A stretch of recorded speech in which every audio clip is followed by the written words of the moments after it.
아버지, 우리가 잘못했어요. 한 번만 용서해 주세요. 너희가 그때 나를 버렸던 것처럼 나도 너희를 받아주지 않을 거다. 아버지, 우리가 이렇게까지 한 건 결국 아버지가 우리를 버렸기 때문이에요. 잔인했다고.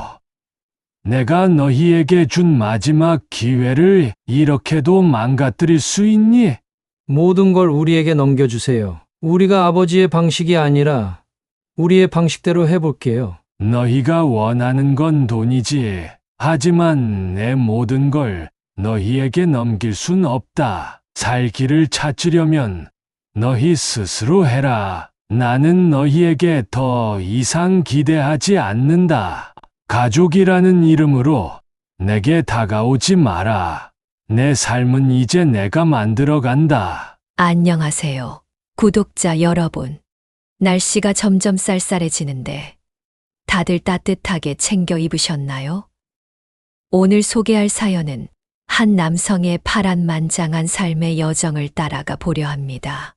소박한 가정에서 시작된 이야기지만 그 끝에는 누구도 상상하지 못할 놀라운 반전이 기다리고 있습니다.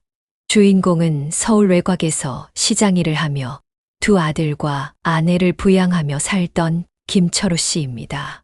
그는 매일 새벽부터 일하며 가족을 위해 헌신했지만 한순간의 불행이 그의 삶을 송두리째 바꿔놓았습니다. 오늘은 그의 이야기를 통해 가족과 인생의 의미를 다시 한번 되새겨 보려 합니다. 구독과 좋아요를 눌러주시면 앞으로 더 많은 이야기를 전하는데 큰 힘이 됩니다. 그럼 지금부터 68세 김철호 씨의 이야기를 시작하겠습니다. 김철호 씨의 어린 시절은 평범했습니다. 아니, 오히려 그 평범함조차 사치였다고 말해야 할지도 모르겠습니다. 그의 부모님은 서울 외곽에서 작은 장터를 운영하며 생계를 이어갔습니다. 6 식구가 살던 단칸방은 비가 오면 물이 스며들어 벽지가 늘 축축했지만 부모님의 부지런함은 가난 속에서도 가족에게 최소한의 희망을 주었습니다. 철호 씨는 부모님의 헌신을 보고 자라며 자신도 언젠가는 안정된 가정을 이루겠다는 꿈을 키웠습니다. 아버지의 손을 잡고 장터를 오가며 야채와 과일을 나르던 어린 시절은 고되었지만 부모님의 따뜻한 미소와 형제들의 웃음소리가 있어 외롭지 않았습니다. 어른이 된 철호 씨는 마침내 사랑하는 사람을 만나 가정을 꾸렸습니다. 그의 아내는 유쾌하고 자상한 사람이었고 두 사람은 서로를 든든히 의지하며 살아갔습니다. 결혼 후에도 시장 일을 이어가던 철호 씨는 하루하루를 바삐 살았지만 집에 돌아와서는 두 아들과 시간을 보내며 소소한 행복을 찾았습니다. 아내는 늘 밝은 웃음을 잃지 않았고 아이들에게는 친구 같은 어머니였습니다. 큰아들은 대학 진학을 꿈꾸었고 작은 아들은 운동선수를 하고 싶다고 말하며 부모님의 희망이 되어 주었습니다. 철호 씨는 새벽부터 저녁 늦게까지 일하면서도 아이들에게 필요한 모든 것을 제공하기 위해 최선을 다했습니다. 그렇게 20여 년이 흘렀습니다. 철호 씨는 시장에서 유명한 김 장사로 통했고 비록 재산은 많지 않았지만 가족들과 함께라면 무엇이든 해낼 수 있다고 믿었습니다. 그러나 행복은 오래 가지 않았습니다. 어느 날 아내가 시장에서 물건을 팔고 돌아오던 길에 사고를 당했다는 소식이 전해졌습니다. 철호 씨가 병원에 도착했을 때 아내는 중환자실에서 생사를 오가고 있었습니다. 담당 의사는 그녀의 상태가 심각하다며 큰 수술이 필요하다고 했습니다. 철호 씨는 의사의 말에 망설임 없이 모든 재산을 쏟아부었습니다. 저축해둔 돈은 물론 아내와 함께 어렵게 장만한 집마저도 팔아야 했습니다. 하지만 기적은 일어나지 않았습니다. 수개월에 걸친 치료 끝에 아내는 철호 씨 곁을 떠나고 말았습니다. 병실 한쪽에 놓인 침대 위 아내의 마지막 모습이 눈에서 떠나지 않았습니다. 모든 걸 잃은 철호 씨는 슬픔에 잠긴 채 아내의 유골함을 품에 안고 집으로 돌아왔습니다. 그러나 아내를 떠나보낸 후에도 비극은 끝나지 않았습니다. 사채업자의 빚 독촉이 끊이지 않았습니다. 철호 씨는 큰아들과 작은아들에게 간곡히 도움을 요청했지만 돌아온 것은 차가운 외면뿐이었습니다. 아버지, 저희도 먹고 살기 힘들어요. 아버지 빚을 우리에게 떠넘기실 생각은 하지 마세요. 차라리 우리 이름으로 된 가족관계 증명서를 없애는 게 나을 것 같아요. 두 아들의 말을 들은 순간 철호 씨는 하늘이 무너지는 듯한 충격을 받았습니다. 그는 아들들에게 어떤 무리한 요구도 하지 않았습니다. 단지 조금의 도움을 바랐을 뿐이었지만 두 아들은 부모로서의 자신의 존재를 부정하며 등을 돌렸습니다. 결국 철호 씨는 사랑하는 아내와 아들들 모두를 잃고 말았습니다. 집도 가족도 희망도 없이 거리로 내몰린 그는 비 오는 날 우산도 없이 서울 한복판을 떠돌았습니다. 지나가는 행인들은 젖은 그의 모습을 힐끔힐끔 바라볼 뿐 아무도 도움의 손길을 내밀지 않았습니다. 그날 밤 철호 씨는 종이 상자를 깔고 좁은 골목길에서 몸을 웅크리고 잠들었습니다. 그가 살아온 모든 날들이 꿈처럼 느껴졌습니다. 하루하루를 버티며 노숙 생활을 이어가던 어느 날, 그는 길가에서 우연히 10,000원짜리 한 장을 손에 넣게 되었습니다. 이 10,000원이 그의 인생을 바꿔놓을 운명적인 돈이 될 줄은 아무도 예상하지 못했습니다. 노숙 생활 중 우연히 구매한 로또 한 장으로 인생이 바뀌게 된 김철호 씨. 그는 당첨 사실을 확인한 후 당첨금을 조용히 찾고 새로운 시작을 준비하기로 했습니다.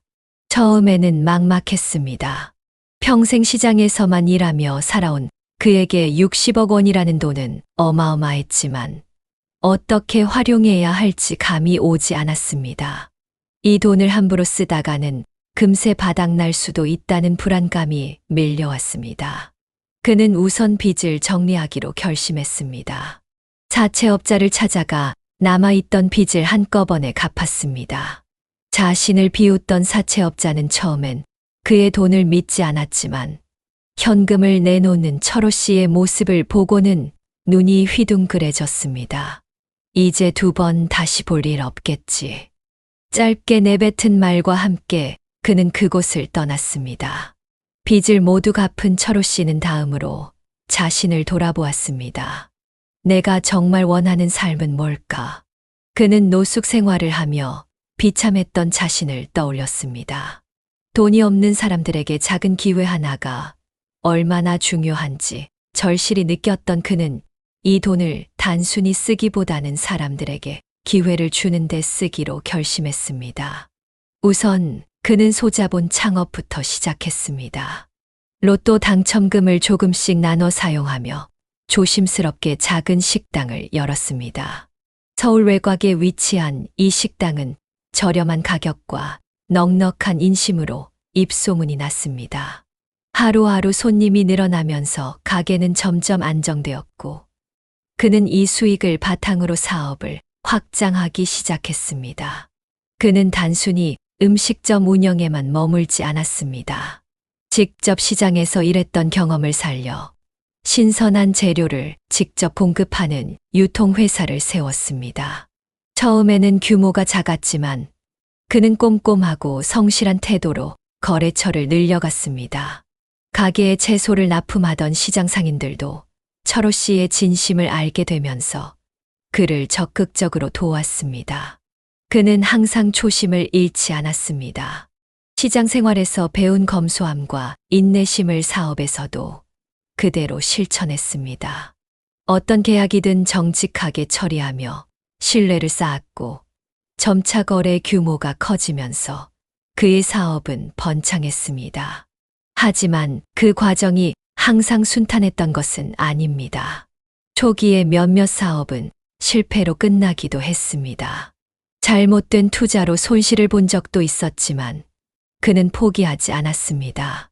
실패에서 교훈을 얻으며 그는 더 신중한 사업가로 성장했습니다. 몇 년이 지나면서 철호 씨의 사업은 전국적으로 확장되었습니다. 식당 체인점은 전국 주요 도시에 문을 열었고, 유통회사는 대형 마트와 계약을 맺으며 안정적인 기반을 다졌습니다. 어느덧 그는 자신이 한때 비를 맞으며 잠들었던 서울역을 지나칠 때마다 그 시절을 떠올리며 스스로에게 말하곤 했습니다.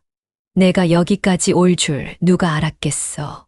성공한 사업가가 된 김철호 씨는 자신의 이름을 알리는 대신 조용히 기부와 봉사 활동을 시작했습니다. 그는 노숙자를 돕는 단체에 큰 금액을 기부하며 자신이 겪었던 고난을 떠올렸습니다. 몇 년 후 한 경제 잡지에 그의 이야기가 소개되었습니다. 한때 서울역에서 노숙 생활을 했던 남성이 사업가로 성공하다. 이 기사로 인해 그는 세상에 알려지기 시작했고, 사람들은 그의 끈기와 열정에 감탄했습니다. 그러나 그의 성공은 과거를 떠나 새롭게 시작하려는 결심의 시작에 불과했습니다. 그는 행복한 가정을 다시 꾸리고 싶었습니다. 과거 아내를 잃은 슬픔을 간직한 채 살아가던 그는 어느 날 자상하고 이해심 많은 여성을 만나 재혼하게 됩니다. 그녀는 철호 씨를 진심으로 응원하고 그를 사랑으로 감싸주었습니다. 철호 씨는 새 아내와 함께 안정된 가정을 꾸렸고, 그녀와의 사이에서 새로운 가족도 생겼습니다. 철호 씨는 아내의 외동아들에게도 아낌없이 사랑과 지원을 쏟으며 새로운 삶을 살아가고 있었습니다. 하지만 그의 평온한 일상은 오래가지 않았습니다. 어느 날 그를 TV에서 우연히 본 두 아들이 찾아왔습니다. 그들이 아버지를 찾아온 이유는 뻔했습니다. 아버지, 우리가 잘못했어요. 다시 받아주세요. 요즘 생활이 너무 힘듭니다. 조금만 도와주세요. 철호 씨는 그들의 말을 듣고 한참 동안 아무 말도 하지 않았습니다. 과연 그는 어떤 선택을 했을까요? 김철호 씨는 두 아들이 자신의 회사로 찾아온 그날을 지금도 또렷이 기억합니다. 정장을 차려입고 겸손한 태도를 보이며 그의 사무실 문을 두드렸던 두 아들. 하지만 그들이 했던 말은 여전히 그의 가슴에 깊은 상처로 남아 있었습니다. 아버지, 정말 죄송합니다. 그땐 우리가 어렸고 철이 없었어요. 아버지, 다 우리 잘못입니다. 저희가 도와드리지 못해서 정말 후회하고 있어요. 요즘 저희가 사는 게 너무 힘듭니다. 아버지가 조금만 도와주시면 정말 보답할게요. 그 순간 철호 씨는 아내를 잃고 두 아들에게 외면당했던 과거가 떠올랐습니다. 비 오는 날 홀로 거리를 헤매던 자신을 떠올리며 그는 가슴 한켠이 쓰라렸습니다. 하지만 동시에 그런 자신을 외면했던 두 아들에게 남아있던 애틋함은 이미 오래전에 사라지고 없었습니다. 그때 너희가 나를 버렸던 것처럼 나도 너희를 받아주지 않을 거다. 그의 목소리는 담담했지만 단호했습니다. 두 아들은 충격을 받은 표정으로 철호 씨를 바라보았습니다. 아버지, 우리가 정말 잘못했어요. 한 번만 용서해 주세요. 아버지, 그래도 우리가 자식인데 이렇게 외면하시면 어떠해요? 철호 씨는 고개를 저으며 말을 끊었습니다. 자식이라면 아버지가 힘들 때 손을 내밀었어야지. 그때 너희가 나를 어떻게 대했는지 잊었니? 내가 나보고 가족 관계를 끊자고 했던 말을 내가 잊었을 것 같아. 그는 자리에서 일어나 창문을 바라보았습니다. 밖에서 보이는 화려한 도시 풍경은 그에게 성공을 상징했지만 동시에 고독을 떠올리게 했습니다. 너희가 지금 원하는 건 가족이 아니라 내 돈이다. 하지만 내가 가진 건 너희를 위해 쓰는 돈이 아니야. 너희가 진심으로 뉘우치지 않는 한 내 도움은 없을 거다. 두 아들은 무릎을 꿇고 간청했지만 철호 씨는 단호히 거절하며 그들을 돌려보냈습니다. 두 사람은 아버지의 완고함에 더 이상 말을 잇지 못하고 회사 문을 나섰습니다. 그러나 이 일이 끝이 아니었습니다. 며칠 뒤 두 아들과 며느리까지 함께 찾아왔습니다. 그들은 철호 씨에게 적어도 회사에서 일할 기회를 달라고 간청했습니다. 아버지, 저희도 이제 가족을 부양해야 합니다. 회사에 작은 자리라도 주시면 최선을 다하겠습니다. 부탁드립니다. 정말 열심히 일할게요. 저희가 다시 신뢰를 얻을 기회를 주세요. 철호 씨는 잠시 고민했습니다. 그들을 완전히 외면하고 싶었지만 그들의 간절한 모습에서 자신이 과거에 했던 고투가 떠올랐습니다. 자식들에게는 마지막으로 믿음을 시험할 기회를 주기로 결심했습니다. 좋다. 너희가 원한다면 회사에서 일할 기회를 주마. 하지만 조건이 있다. 너희가 얼마나 진심으로 일하고 있는지 보겠어. 가장 힘들고 중요하지 않은 부서로 배치할 거다. 그곳에서 내 기대를 충족시키지 못하면 더 이상 기회는 없다. 두 아들은 눈물을 흘리며 감사를 표했고 철호 씨는 그들을 회사에서 가장 힘든 부서로 배치했습니다. 하루하루 무거운 일을 하며 직원들에게 수모를 겪는 자리였습니다. 처음 며칠 동안 두 아들은 묵묵히 일을 했습니다. 그러나 시간이 지나자 둘의 불만이 터져 나왔습니다. 아버지가 왜 우리를 이렇게 대하는 거야? 우리에게 일을 준 게 아니라 그냥 벌을 주려는 거잖아. 이 소문은 철호 씨의 귀에 들어갔습니다. 그는 이 상황을 지켜보며 그들의 진심을 시험하는 동시에 앞으로의 계획을 세우기 시작했습니다. 가족이란 이름으로 내게 다가오지 마라. 내게 남은 건 더 이상 너희와의 가족 관계가 아니라 내가 새로 쌓아 올린 삶이다. 철호 씨는 두 아들을 회사로 받아들인 후 일거수일투족을 주시했습니다. 그가 내린 첫 번째 조건은 명확했습니다. 이 회사에서 너희는 특혜를 기대하지 마라. 열심히 일한 만큼의 결과만 얻을 것이다. 그 말을 증명하듯 두 아들은 회사 내 가장 힘들고 인기가 없는 부서에 배치되었습니다. 그곳은 단조로운 반복 업무와 정리되지 않은 자료를 다루는 일이 주를 이루었으며 직원들조차 그 부서를 기피하고 있었습니다. 처음 며칠 동안 두 아들은 묵묵히 일했습니다. 한때 자신들을 버렸던 아버지가 내린 시험이라는 걸 알았기 때문입니다. 처음엔 고생스럽더라도 끝까지 참으면 우리도 다시 가족으로 받아들여질 거야. 그래, 우리가 이겨내면 아버지도 결국 마음을 열겠지. 하지만 시간이 지날수록 두 아들의 태도는 조금씩 달라졌습니다. 겉으로는 열심히 하는 척했지만 일이 힘들어질수록 푸념이 늘어나기 시작했습니다.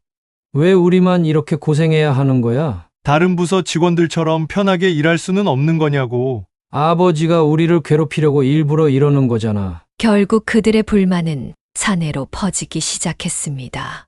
동료 직원들은 그런 두 사람을 은근히 경계하며 철호 씨에게도 그들의 태도가 보고되었습니다. 철호 씨는 직원들의 보고를 듣고 고민에 빠졌습니다. 역시 쉽게 변하지 않는구나. 그는 그들의 불만이 폭발할 순간을 기다리며 그들의 반응을 지켜보기로 했습니다.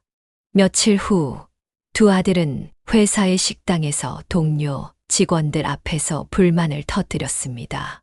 아버지가 우리를 이렇게 대할 필요가 있는 거냐고. 자식이라고 해도 이렇게까지 무시하는 게 말이 돼? 그들의 태도는 급기야 철호 씨가 직접 나서게 만들었습니다. 그는 두 아들을 따로 불러 회장실로 들어오게 했습니다. 너희, 내가 준 기회를 이렇게 쓰레기처럼 취급하려고 한 거냐?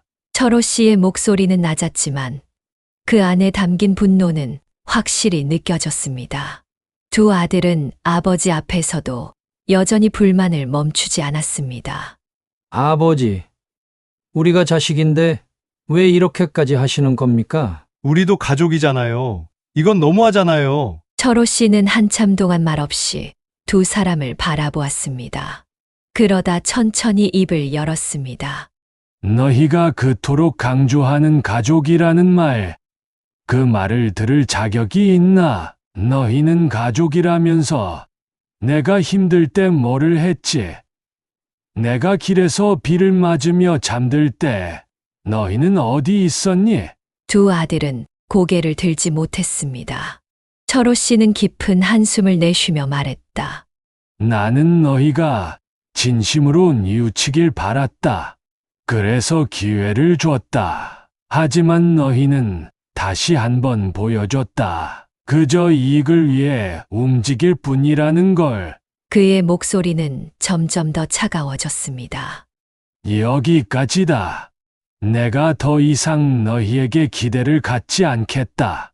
두 아들은 망연자실한 표정으로 아버지를 바라보았습니다.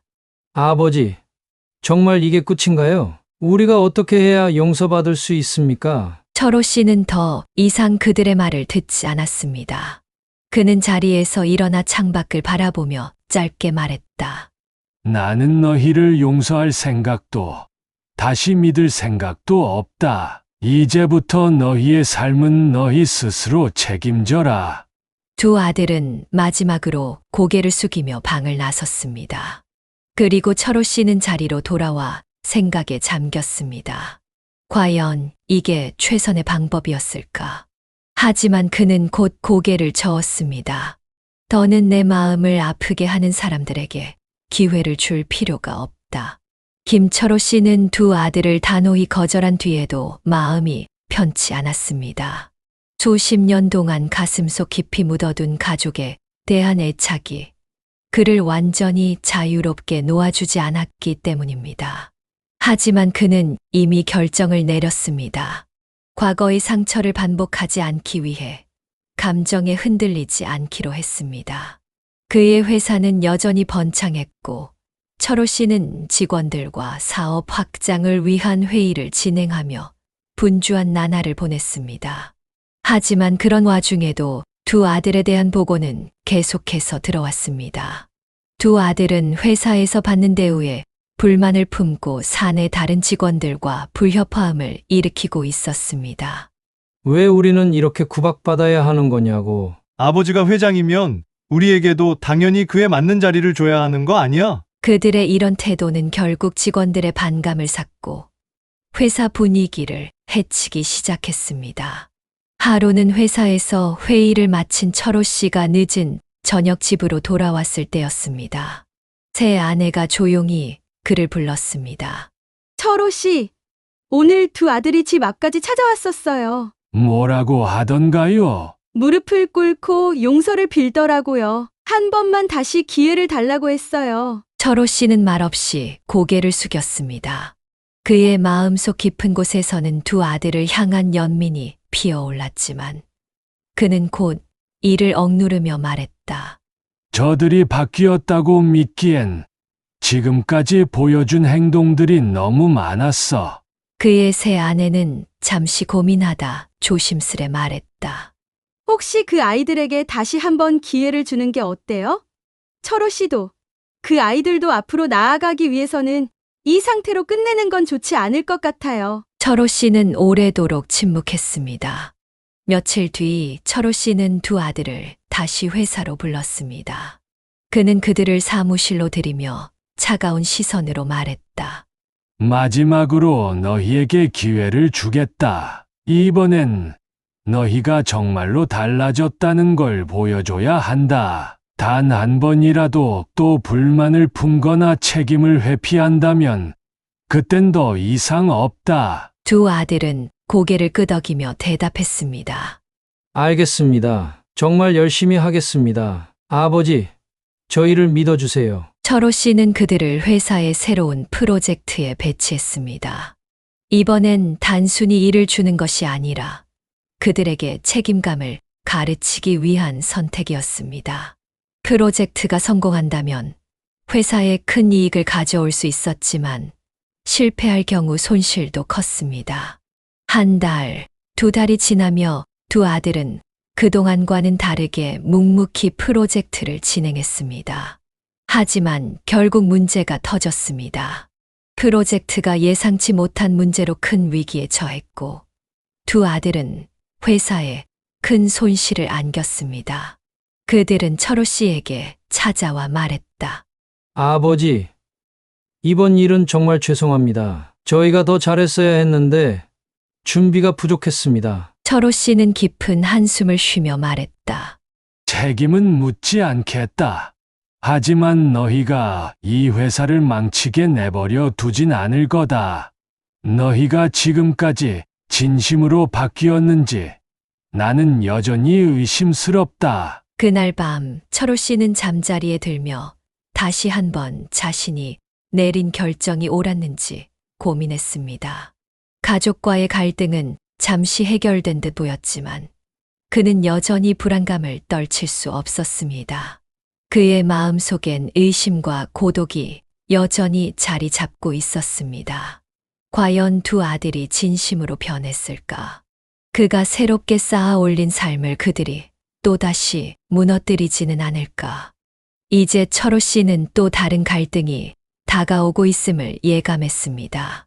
평온한 듯 보이는 그의 일상이 다시 흔들리기 시작할지도 모릅니다.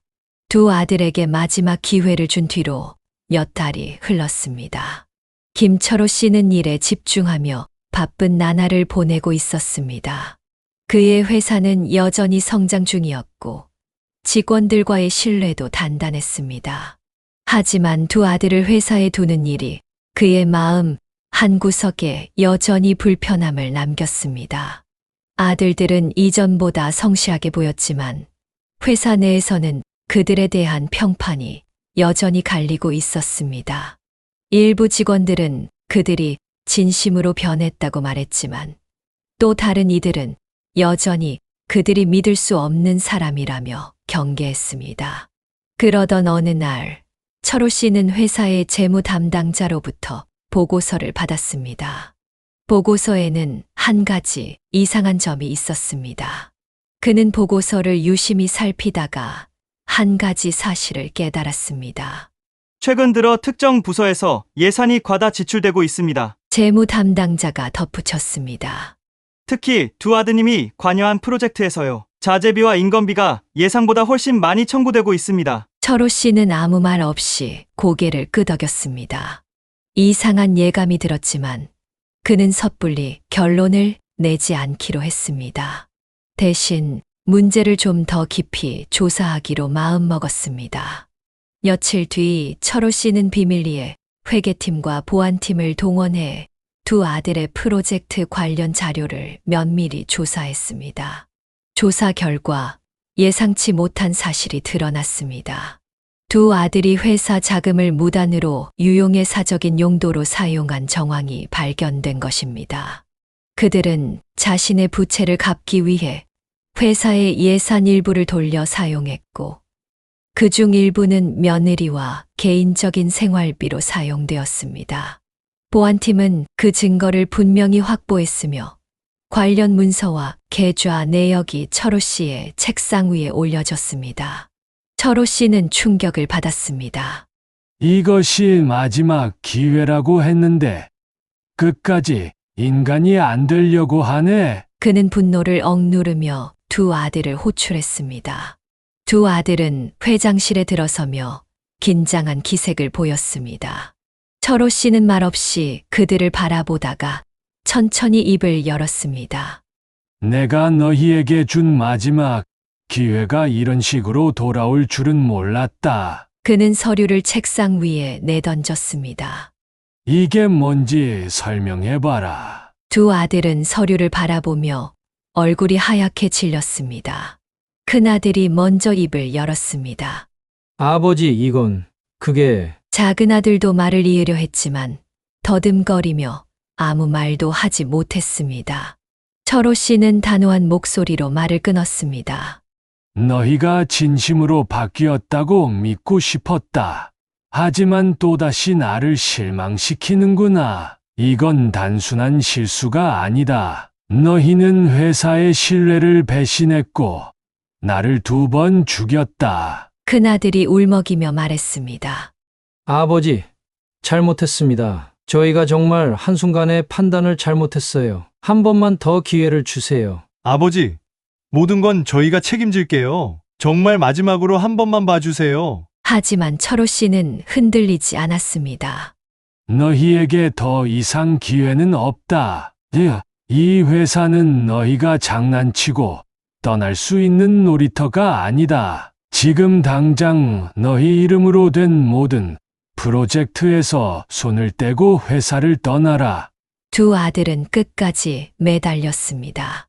아버지, 이러시면 저희는 정말 살 길이 없습니다. 아버지가 도와주셔야 저희도 살아갈 수 있어요. 그러나 철호 씨는 더 이상 그들을 믿을 수 없었습니다. 살 길을 찾으려면 너희 스스로 해라. 나는 너희에게 기회를 줬지만 너희는 그걸 스스로 걷어찼다. 두 아들은 결국 회사에서 쫓겨났습니다. 이 소식은 회사 전 직원들에게 금세 퍼졌고 직원들은 철호 씨의 결단에 놀라면서도 그의 의지를 존중했습니다. 철호 씨는 그날 밤새 아내와 대화를 나누며 깊은 고민에 빠졌습니다. 내가 잘한 걸까? 그의 아내는 조심스럽게 대답했습니다. 철호 씨는 그들에게 충분히 기회를 줬어요. 이제 그들도 스스로 살아갈 방법을 찾아야 해요. 그러나 철호 씨의 마음속엔 여전히 두 아들에 대한 미련과 후회가 교차하고 있었습니다. 그는 직감했습니다. 두 아들이 다시 돌아오거나 이번 일을 두고 또 다른 사건이 터질 가능성이 높았습니다. 이게 끝이 아니겠지. 결국 또 다른 갈등이 날 기다리고 있겠지. 철호 씨는 마음을 단단히 먹으며 다가올 문제를 대비하기로 했습니다. 두 아들이 회사에서 쫓겨난 후 철호 씨의 일상은 다시 바쁘게 흘러갔습니다. 하지만 마음 한구석에선 그들이 또다시 문제를 일으킬지도 모른다는 불안감이 자리 잡고 있었습니다. 그리고 그 불안감은 머지않아 현실이 되었습니다. 어느 날 회사의 법무팀에서 급히 연락이 왔습니다. 회장님, 두 아드님이 언론사에 인터뷰를 요청했습니다. 내용은 회사 운영과 관련된 문제를 폭로한다는 것이었습니다. 철호 씨는 순간 손에 쥐고 있던 서류를 내려놓으며 눈을 감았습니다. 그들이 또 무슨 짓을 꾸미는 거지? 며칠 후 인터넷 기사와 SNS에는 두 아들이 폭로한 내용이 퍼져나갔습니다. 우리 아버지는 회사의 성공 뒤에 감춰진 비윤리적인 방법들을 사용했다. 직원들에게 부당한 대우를 하며 자신의 명성을 지키기 위해 권력을 남용한다. 허위 사실로 가득한 인터뷰 내용은 곧 대중의 관심을 끌었습니다. 회장님의 인격에 흠집을 내고 여론을 악화시키려는 의도가 분명합니다. 법무팀의 보고를 들으면서도 철호 씨는 분노보다는 허탈감이 밀려왔습니다. 끝까지 내 발목을 잡으려 드는구나. 내가 과연 너희에게 잘못한 게 뭐라고. 하지만 이 사태는 여기서 끝나지 않았습니다. 두 아들은 한 발 더 나아가 회사 주요 고객사와 투자자들에게 직접 이메일을 보내기 시작했습니다. 그 내용에는 허위 사실과 함께 회사를 떠나달라는 협박성 메시지가 담겨 있었습니다. 그 결과 일부 투자자들이 회의적인 태도를 보이며 철호 씨를 직접 만나기를 요청했습니다. 고객사와의 회의 자리에서 철호 씨는 오랜 시간 동안 쌓아온 신뢰를 바탕으로 설명했습니다. 이 모든 것은 단순한 개인적 갈등에서 비롯된 일입니다. 저와 회사는 언제나 투명하게 운영되어 왔습니다. 하지만 그의 목소리에는 참담함이 묻어났습니다.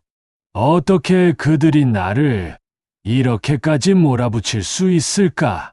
결국 철호 씨는 두 아들을 직접 만나기로 결심했습니다. 이번엔 더 이상 대화를 통해 해결할 수 없다는 걸 알면서도 그는 마지막 기회를 주고 싶었습니다. 두 아들이 철호 씨의 집으로 들어섰습니다. 그들의 표정은 여전히 고개 숙이지 않고 당당해 보였습니다. 큰아들이 먼저 입을 열었습니다. 아버지, 우리가 이렇게까지 한 건 결국 아버지가 먼저 우리를 버렸기 때문입니다. 작은 아들도 거들었습니다. 맞아요. 아버지는 늘 우리에게 잔인했고 진심으로 대해준 적이 없잖아요. 철호 씨는 그 말을 듣고 가만히 고개를 들었습니다. 잔인했다고? 내가 너희에게 마지막까지 기회를 준 걸 그렇게도 왜곡할 수 있니? 큰아들은 고개를 돌리며 말했다. 아버지는 우리에게 기회를 준 게 아니라 그저 벌을 주고 싶었던 거겠죠. 철호 씨는 답답한 마음에 자리에 앉으며 말했다. 그래. 그러면 너희가 원하는 건 뭔가? 돈이냐? 명예냐? 너희가 원하는 걸 분명히 말해라. 두 아들은 서로를 쳐다보더니 결연한 표정으로 말했다. 아버지가 가진 모든 걸 우리에게 넘겨주세요. 우리가 아버지의 방식이 아니라 우리의 방식대로 해보겠습니다. 그 순간 철호 씨는 자리에서 벌떡 일어났습니다. 너희가 내 방식에 불만이 있다면 나와 같은 길을 걸으며 증명해봐라. 하지만 내 모든 걸 너희에게 넘겨달라. 그건 절대 안 된다. 철호 씨는 더 이상 두 아들과의 대화가 무의미하다는 것을 느꼈습니다.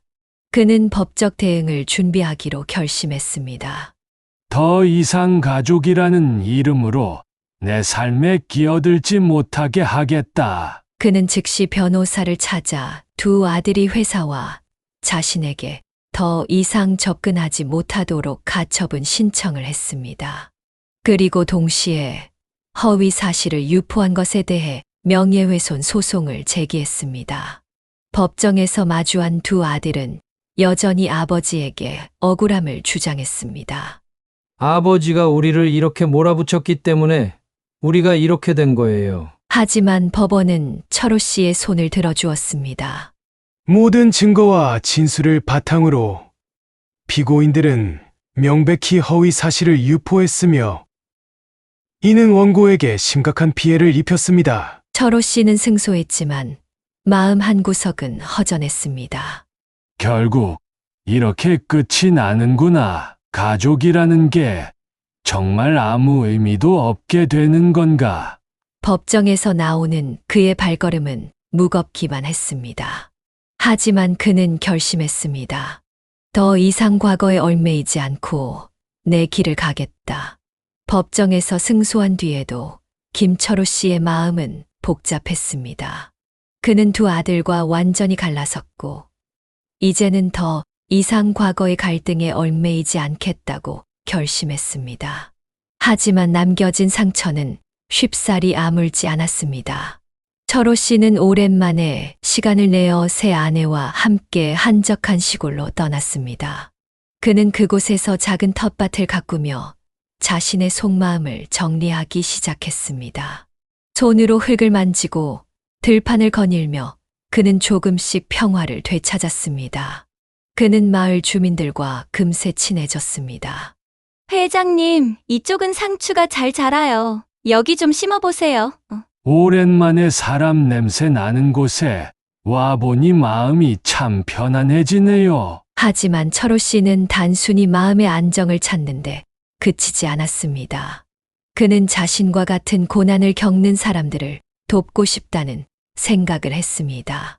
그는 노숙자 지원 단체에 다시 연락을 취해 대규모 기부를 결정했습니다. 제가 어려웠던 시절 단돈만 원이 제 인생을 바꿨습니다. 이 돈이 또 다른 사람에게 기회를 줄 수 있다면 그보다 큰 보람은 없을 겁니다. 철호 씨는 자신의 기부금을 통해 노숙자들을 위한 쉼터를 짓고 직업 교육을 지원하는 프로그램을 시작했습니다. 그는 직접 쉼터에 방문해 과거 자신처럼 어려운 상황에 처한 사람들과 이야기를 나누기도 했습니다. 저도 한때 여기서 잠들던 사람이었습니다. 여러분의 오늘이 내일로 이어질 수 있게 돕고 싶습니다. 철호 씨의 이러한 활동은 점차 언론의 주목을 받기 시작했습니다.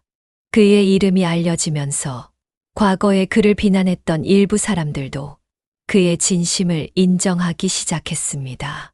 과거는 중요하지 않다. 중요한 건 지금의 모습이다. 그는 스스로를 과거에 얽매이지 않는 사람으로 만들었고, 주변 사람들에게도 같은 메시지를 전했습니다. 새 아내와 함께한 시골 생활에서도 그는 소소한 행복을 찾아갔습니다. 이웃들과 함께 김장 담그는 날에는 웃음소리가 끊이지 않았고, 작은 텃밭에서 직접 기른 채소를 나누며 정을 쌓아갔습니다. 그러던 어느 날, 한 통의 편지가 그에게 도착했습니다. 그 편지는 두 아들이 보낸 것이었습니다. 아버지, 이제야 진심으로 뉘우칩니다. 우리의 어리석음이 얼마나 큰 상처를 남겼는지 알았습니다. 아버지께서 어떤 결정을 하시든 따르겠습니다. 그저 아버지가 건강하시고 행복하시길 바랍니다. 철호 씨는 편지를 읽고 잠시 생각에 잠겼습니다. 하지만 그는 답장을 하지 않았습니다. 대신 자신이 해야 할 일을 묵묵히 이어갔습니다. 그는 자신이 만든 쉼터에서의 활동과 사업 확장을 통해 더 많은 사람들에게 기회를 제공했습니다. 자신의 세 아들과도 더욱 돈독한 관계를 쌓으며 진정한 가족의 의미를 다시 찾았습니다. 가족은 피로만 연결된 것이 아니다. 마음으로 이어진 관계야말로 진정한 가족이다. 철호 씨는 이제 과거의 아픔을 딛고 자신만의 새로운 삶을 만들어가고 있습니다. 그는 더 이상 상처에 발목 잡히지 않고 앞으로 나아가는 법을 배웠습니다. 삶은 끊임없이 배움과 성장이 있는 과정이다. 근래 내가 나 자신을 사랑할 수 있는 사람이 되면 그걸로 충분하다. 그의 말은 주변 사람들에게 깊은 울림을 주었고, 그는 한 사람의 성공을 넘어 희망을 상징하는 인물이 되었습니다. 구독자 여러분, 오늘 김철호 씨의 이야기를 통해 느낀 점이 많으셨을 겁니다. 삶은 때로 우리를 밑바닥으로 밀어내지만 그곳에서도 다시 올라갈 길은 언제나 존재합니다. 가족의 이름으로 받은 상처가 깊어도 스스로를 일으켜 세우는 용기와 주변을 돌아보는 따뜻한 마음이 있다면 인생은 다시 빛을 발할 수 있습니다. 여러분은 어떻게 생각하시나요? 오늘 사연이 공감되셨다면 좋아요와 구독 눌러주시고 여러분의 생각을 댓글로 남겨주세요. 우리 모두의 이야기가 공유되고 나눌 수 있는 따뜻한 공간이 되길 바랍니다. 그럼 다음 이야기에서 다시 만날 때까지 모두 행복하고 건강한 하루 되세요. 장시간 시청 감사합니다.